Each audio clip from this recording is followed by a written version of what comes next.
லியூகோவோரின் for autism. இதுக்கு பின்னாடி என்ன சயின்ஸ் இருக்கு அப்படிங்கிறது தான் இந்த பதிவில் நம்ம பார்க்க போறோம்.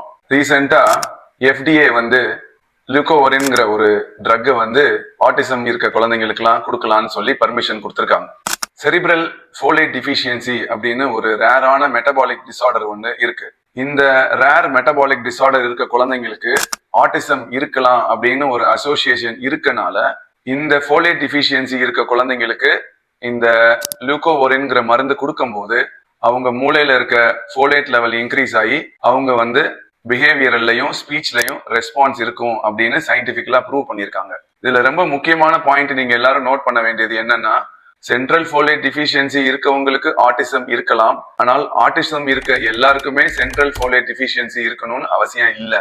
ஸோ அதனால உங்களோட டாக்டர் உங்க குழந்தைக்கு இந்த கண்டிஷன் இருக்கா அப்படின்னு டெஸ்ட் பண்ணி அதை ப்ரூவ் பண்ண இந்த மருந்து எஃபெக்டிவா இருக்கும். ஸோ ஆட்டிசம் இருக்க எல்லா குழந்தைங்களுக்குமே இந்த லியூகோவோரின் எஃபெக்டிவா இருக்காது. Only in childrens who has autism with central folate deficiency இருந்தால் மட்டுமே நல்ல ரெஸ்பான்ஸ் இருக்கும். பர்டிகுலரா ஸ்பீச்ல நல்ல இம்ப்ரூவ்மெண்ட் இருக்கும். தேங்க்யூ.